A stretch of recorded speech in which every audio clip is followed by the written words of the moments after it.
Hello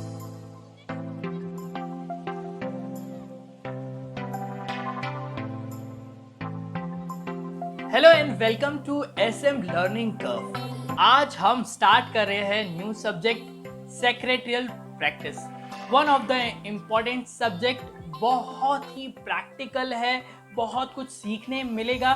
companies law के बहुत सारे प्रोविजंस यहाँ सीखने मिलेंगे और साथ ही साथ ये एक स्कोरिंग सब्जेक्ट है। मेरे कई स्टूडेंट ने इस सब्जेक्ट में 90 प्लस मार्क्स लिए हैं, बट कंडीशन ये है कि आपको इंटरेस्ट के साथ इसे पढ़ना होगा।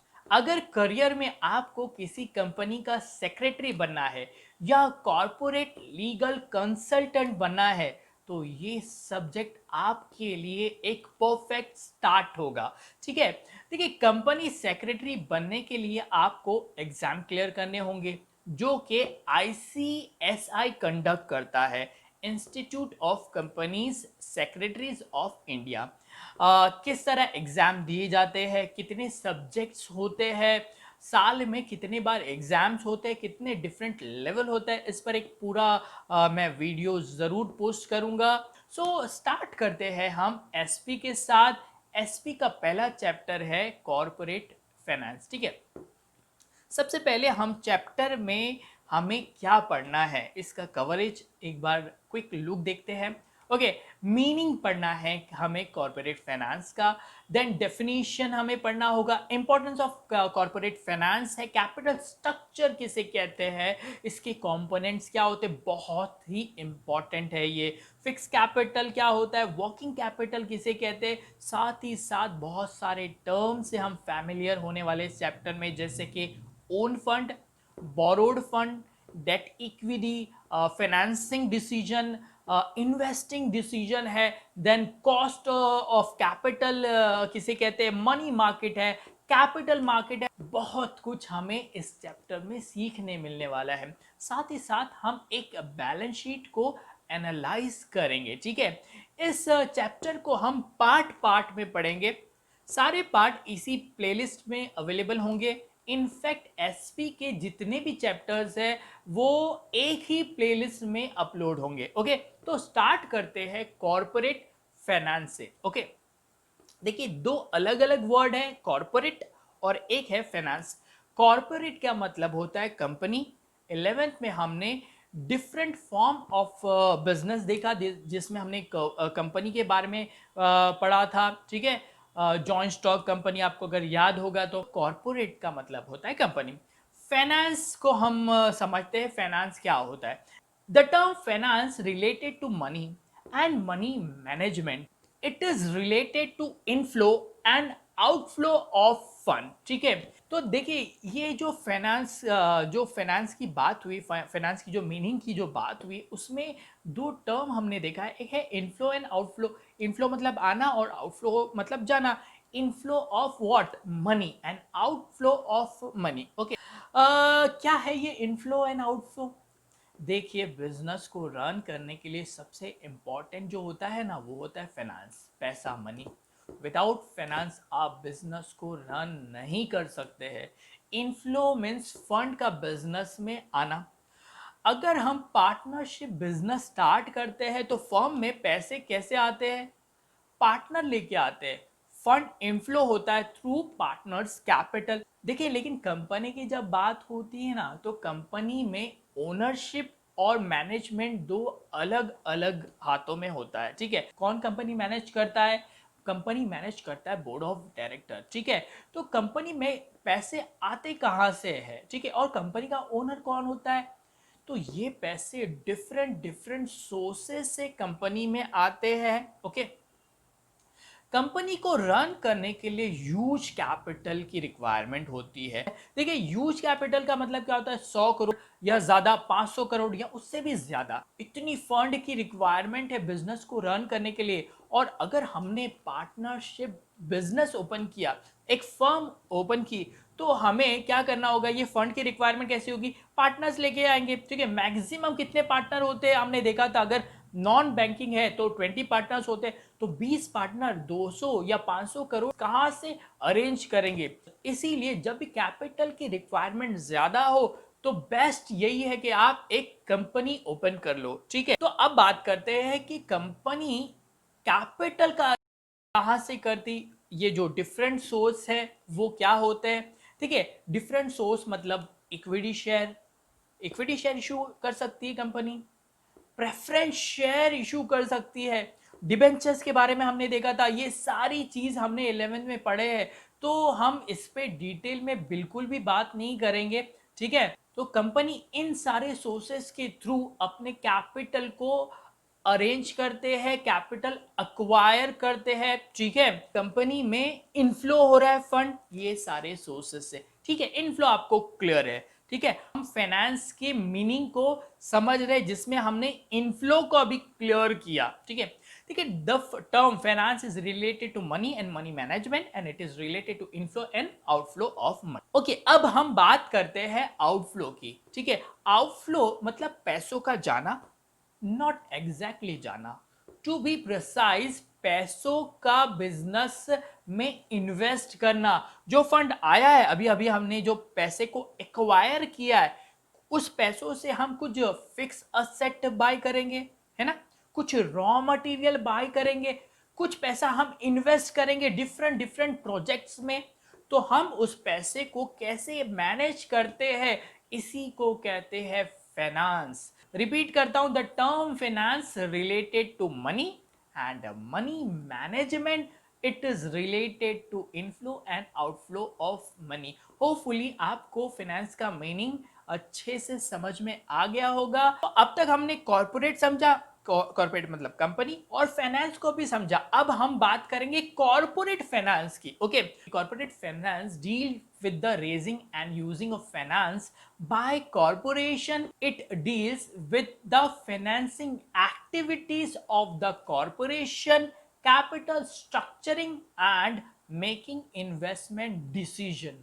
ये तो बहुत बड़ी मीनिंग हो गई और बहुत डिफिकल्ट लग रहा है, इतना सब एक साथ हमने पढ़ा। सो क्यों ना हम समझने के लिए इसे तोड़ तोड़ कर पार्ट पार्ट में पढ़े, ठीक है। तो बेस्ट रहेगा, ओके। उसके बाद हम इसे सम अप करेंगे। तो corporate finance deals with raising and using of the finance by the corporation, first part ये है, ओके। तो raising of finance and using of finance अभी थोड़ी देर पहले समझाया था, क्या? कंपनी में पैसा कहां से आता है? Equity share, preference share, debenture, ठीक है।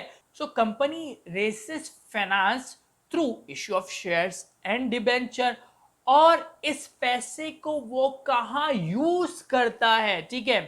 फिक्स असेट बाय करने में, फिक्स असेट जैसे कि प्लांट एंड मशीनरी है, लैंड एंड बिल्डिंग आप बाय करोगे, फिक्स असेट है। देन आपको कुछ रॉ मटेरियल का भी रिक्वायरमेंट होगा प्रोडक्शन के लिए, ठीक है, तो वो भी तो आपको बाय करना होगा। स्टाफ की सैलरी आपको पे करना होगा, उसके अलावा आपके अदर ऑपरेशनल एक्सपेंसेस भी तो होंगे। तो ये सारा क्या है? आपका यूज ऑफ द फंड है, ओके। सो क्लियर है, raise and use of the finance, okay. तो रिपीट करते हैं, देखते हैं अब समझ आया कि नहीं। Corporate finance deals with the raising and using of finance by the corporation. Up to here it is clear, okay। तो हम मीनिंग को आगे बढ़ाते हैं। It deals with the financing the activity of the corporation, capital structuring and making investment decision, ठीक है। Okay, again इस चीज को हम ब्रेक करके पढ़ते हैं। सबसे पहले है कि financing the activity of the corporation. देखिए, जो कंपनीज है उसकी डिफरेंट डिफरेंट एक्टिविटीज होती है। कौन सी एक्टिविटीज होती है? प्रोडक्शन, ये एक एक्टिविटी है, ठीक है। प्रोडक्शन होने के बाद वेयर हाउस की जरूरत होता है, स्टोरिंग वेयर हाउस, ठीक है, ये भी तो एक एक्टिविटी है। उस गुड्स को आपको मार्केट करना होता है, उस गुड्स को सेल करना होता है, ये भी तो एक्टिविटी है। इस तरह कंपनी की डिफरेंट डिफरेंट एक्टिविटीज होती है, ठीक है। ये सारी एक्टिविटीज विदाउट फाइनेंस नहीं हो सकती है, ठीक है। सो इसीलिए मीनिंग में कहा है कि it deals with the financing the activity of the corporation, ठीक है। नेक्स्ट है capital structuring and making investment decision. सबसे पहले समझते हैं कैपिटल स्ट्रक्चरिंग क्या होता है, बहुत ही इंपॉर्टेंट है, ठीक है। देखिए, मैंने कुछ देर पहले बताया था कि कंपनी फाइनेंस कहाँ से रेस करता है, through equity share, debenture, preference share. ठीक है, देखिए इक्विटी शेयर और प्रेफरेंस शेयर को हम ओन कैपिटल कहते हैं, ओन फंड कहते हैं, खुद का कैपिटल है। ठीक है, क्योंकि इक्विटी शेयर स्पेशली जो होता है ना, वो ओनर होते हैं कंपनी के, और उनका जो पैसा जो लगाया हुआ है ना कैपिटल, वो कंपनी रिटर्न नहीं करती। क्लियर है? डिबेंचर की अगर बात करें ना, तो डिबेंचर बोरोड फंड होता है, क्योंकि डिबेंचर का पैसा हमें रिटर्न करना होता है। ठीक है, देखिए ये जितने भी सोर्सेस ऑफ फाइनेंस है ना, उनकी एक एसोसिएट कॉस्ट होती है। देखिए सिंपल सी बात है, अगर आप किसी से पैसे ले रहे हो, ठीक है, कंपनी चलाने के लिए, तो वो आपको पैसे फ्री में तो नहीं देगा। उस पैसों के लिए वो आपसे कुछ ना कुछ रिटर्न डिमांड करेगा। जैसे इक्विटी शेयर होल्डर और preference share holder dividend demand करेंगे वो आपसे, और डिबेंचर होल्डर इंटरेस्ट डिमांड करेंगे। अगर आपने बैंक से लोन लिया है, तो बैंक को आपको इंटरेस्ट पे करना होगा, इंटरेस्ट बैंक चार्ज करेगी। ठीक है, तो ये डिविडेंड, ये इंटरेस्ट, ये कंपनी के लिए एक एक्सपेंस है, कंपनी के लिए खर्चा है, कंपनी की एक कॉस्ट है। ठीक है, तो कंपनी कैलकुलेट करेगी कि उसे फंड की कितनी रिक्वायरमेंट है, और फिर वो फंड को कम से कम कॉस्ट पर कैसे अरेंज करे। क्योंकि कंपनी के पास देखिए डिफरेंट डिफरेंट सोर्सेस है ना। ठीक है, जरूरी नहीं आप किसी एक ही सोर्स से पैसा ले लो। फॉर एग्जाम्पल 100 करोड़ की कंपनी को रिक्वायरमेंट है। ठीक है, तो अब बात करते हैं कि ये 100 करोड़ का कंपनी कहाँ से अरेंजमेंट करती है। ठीक है, देखिए शेयर होल्डर की अगर बात करें ना, तो उनकी कुछ कंपनी से एक्सपेक्टेशन होती है, उसी एक्सपेक्टेशन को कंपनी क्या कहेगी, कंपनी की कॉस्ट। तो शेयर होल्डर अज्यूम करते हैं कि 15% का डिविडेंड कंपनी से चाहते हैं, हर साल कंपनी उन्हें 15% का डिविडेंड दे। ठीक है, प्रेफरेंस शेयर होल्डर, उनका डिविडेंड नॉर्मली फिक्स होता है। ओके, तो वो 12% कंपनी से डिमांड कर रहे हैं डिविडेंड। डिबेंचर होल्डर 10% का इंटरेस्ट डिमांड कर रहे हैं। ओके, तो आप सोचोगे ये जो तीनों सोर्सेस है, उसमें सबसे जो सस्ता दिख रहा है वो तो डिबेंचर दिख रहा है, क्योंकि डिबेंचर 10% इंटरेस्ट मांग रहा है। ठीक है, तो क्यों ना हम ये पूरा 100 करोड़ जो हमें चाहिए, वो पूरा पूरा डिबेंचर इशू करके हम रिक्वायरमेंट को फुलफिल करें। क्यों आपके दिमाग में ऐसा नहीं आ रहा है? देखिए ऐसा कर सकते हैं, लेकिन मैं अब जो आपको बताने वाला हूं उसके बाद आप सोचोगे नहीं, हमें डिबेंचर इशू नहीं करना है। क्यों? देखिए सबसे पहले ये जो डिबेंचर है ना, ये कंपनी का बोरोड फंड है, यानी कंपनी ने लोन लिया है डिबेंचर होल्डर से, जो एक ना एक दिन कंपनी को रिटर्न करना होगा। ठीक है, कब रिटर्न करना होगा? नॉर्मली उसकी जो टेन्योर रहता है उसमें मेंशन होता है कि इतने सालों बाद आपको डिबेंचर का पैसा रिटर्न होगा। ठीक, साथ ही साथ डिबेंचर होल्डर को इंटरेस्ट भी तो देना होगा, ईयरली इंटरेस्ट। ठीक है, देखिए कंपनी को हर कंडीशन में डिबेंचर होल्डर्स को इंटरेस्ट पे करना है, चाहे कंपनी को प्रॉफिट हो या ना हो। ठीक है, लेकिन हमारे भोले इक्विटी शेयर होल्डर, ठीक है, उनको डिविडेंड सिर्फ हम प्रॉफिट होता है तभी देते हैं, और पता है पूरा प्रॉफिट भी हम डिस्ट्रीब्यूट नहीं करते हैं इक्विटी शेयर होल्डर को। कंपनी क्या करती है कि जितना भी प्रॉफिट हुआ है उसमें से एक पोर्शन कंपनी रिजर्व के नाम पर रिटेन कर देती है, और बाकी का जो प्रॉफिट है वो डिविडेंड दे देती है। और साथ ही साथ पता है, जो इक्विटी शेयर होल्डर ने जो इन्वेस्ट किया है ना, जो कैपिटल है, वो कंपनी कभी भी इक्विटी शेयर होल्डर को रिटर्न नहीं देती। तो अब सोचो, जो 100 करोड़ है, ओके, वो हम क्यों ना इक्विटी शेयर इशू करके अरेंज करें, क्योंकि हमें हमें डिविडेंड का कोई कोई टेंशन नहीं है, हमें पैसा रिटर्न भी नहीं करना है, जबकि डिवेंचर होल्डर को इंटरेस्ट कंपलसरी देना है, डिवेंचर होल्डर को कुछ टाइम बाद उनका पैसा रिटर्न करना है। ठीक है, क्यों? अब आप कंफ्यूज हो गए ना? ओके, मैंने कहा था ना, अब ये सुनने के बाद आप कभी भी डिबेंचर इशू नहीं करोगे, लेकिन बिल्कुल भी ऐसा नहीं है। पता है अब मैं जो कहने वाला हूं, तो उससे आपको लगेगा कि भाई नहीं, इक्विटी शेयर होल्डर भी थोड़ा थोड़ा रिस्की लग रहा है। ठीक है, कैसे? सी उसकी दो वजह है। एक, ये जो इक्विटी शेयर होल्डर है ना, उनके एक्सपेक्टेशन बहुत ज्यादा होते हैं। अब मैंने अज्यूम किया था 15%, ठीक है। देखिए डिविडेंड कभी भी फिक्स नहीं होता है, ओके। डिविडेंड कंपनी जब भी प्रॉफिट होता है उसके हिसाब से देती है। अगर ज्यादा प्रॉफिट हुआ तो ज्यादा डिविडेंड, और कम प्रॉफिट होता है तो कम डिविडेंड। फिर ये 15% डिविडेंड कहां से आया? देखिए कहा था ये शेयर होल्डर का एक्सपेक्टेशन है। हर शेयर होल्डर का expectation company to company change होता है, लेकिन कंपनी जब शेयर होल्डर को उनके एक्सपेक्टेशन के हिसाब से डिविडेंड पे नहीं करती तो शेयर होल्डर जो के ओनर होता है कंपनी का, वो नाराज हो जाता है। बहुत नाराज हो जाता है, ठीक है। उनको 15% मिल नहीं रहा है, कंपनी पे कर रही 10%, तो बड़ा बड़ा नाराज हो जाता है शेयर होल्डर। तो वो क्या करता है पता है? वो अपने शेयर सेल करना स्टार्ट कर देता है, अपनी ओनरशिप को ट्रांसफर कर देता है, जिससे शेयर के रेट मार्केट में डाउन हो जाते हैं और कंपनी की रेपुटेशन भी शेयर के रेट के साथ साथ डाउन हो जाती है, ठीक है। अब सोचो, शेयर इशू करे या डिबेंचर, ये इतना इजी डिसीजन नहीं है। देखिए फाइनेंस मैनेजर को इसीलिए एक कैपिटल मिक्सचर रेडी करना होता है। थोड़ा इक्विटी शेयर, थोड़ा प्रेफरेंस शेयर, थोड़ा डिबेंचर, एक ऐसा मिक्सचर जिसे कैपिटल की कॉस्ट कम हो, रिस्क और रिटर्न को ध्यान में रखकर। इसे ही कहते हैं capital structure.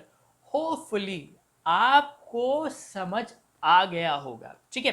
Back to meaning, it deals with the financing the activity of the corporation, capital structure and making investment decision. अब बात करते हैं लास्ट पार्ट की, जो कि है इन्वेस्टमेंट डिसीजन, ठीक है।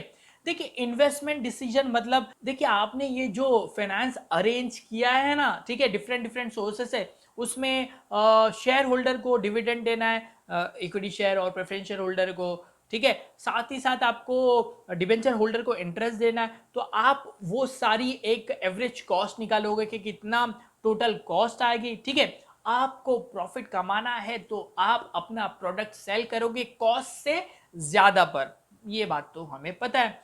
तो हमें फंड को ऐसा इन्वेस्ट करना है जो ज्यादा से ज्यादा रिटर्न दे सके, optimum utilization of the fund in a such way that it give maximum return. इसे ही कहते हैं इन्वेस्टिंग डिसीजन, ठीक है। एक परफेक्ट आपको डिसीजन लेना होता है कि कौन से प्रोजेक्ट में आपको इन्वेस्ट करना है, कौन सा प्रोडक्ट आपको बनाना है जो आपको मैक्सिमम रिटर्न दे सके, ठीक है। सो एक बार हम पूरी मीनिंग को वापस से पढ़ते हैं, देखते हैं कि अब इस बार हमें कॉर्पोरेट फाइनेंस समझ में आया कि नहीं, ठीक है। Corporate finance deals with the raising and using of finance by corporation. It deals with the financing the activity of the corporation, capital structuring and making investment decision. Clear है, ठीक है। अगर समझ आ गया है तो आप समझ लीजिए कि आपका ये जो कॉर्पोरेट फाइनेंस है वो 60% कवर हो चुका है, क्योंकि आप इसके आगे जितना भी है ना वो अभी तक जो पढ़ा है ना उसी से रिपीट होता जाएगा, ठीक है। लेक्चर को एक और बार जरूर देखना, फिर उसके बाद अपनी जो बुक है उसे ओपन करना, उससे पढ़ना, ठीक है। रट्टा मारने की बिल्कुल भी जरूरत नहीं है। कंसेप्ट को समझो, कंसेप्ट को बिल्ड करो, चैप्टर अपने आप आपकी परमानेंट मेमोरी में चला जाएगा, ठीक है। अच्छा, साथ ही साथ वीडियो को लाइक करना ना भूले, अपने फ्रेंड सर्कल में जरूर शेयर करो, आपको पुण्य मिलेगा, ठीक है। ओके, फिलहाल मीनिंग पर हम स्टॉप करते हैं, ठीक है। नेक्स्ट टाइम जब भी आएंगे हम डेफिनेशन को समझेंगे। डेफिनेशन क्या समझना, अभी जो मीनिंग समझाया उसी में से हमें डेफिनेशन को बनाना है और समझना है, ठीक है। बट मन की शांति के लिए पढ़ना तो जरूरी है, ठीक है। देखिए थ्योरी एक ऐसा सब्जेक्ट है ना जिसमें अगर आप एंजॉय करके नहीं पढ़ोगे ना, तो किसी महापुरुष ने कहा है कि नींद ना आए तो थ्योरी के सब्जेक्ट की बुक उठा लो और फिर तो फिलहाल के लिए इतना ही। Take care.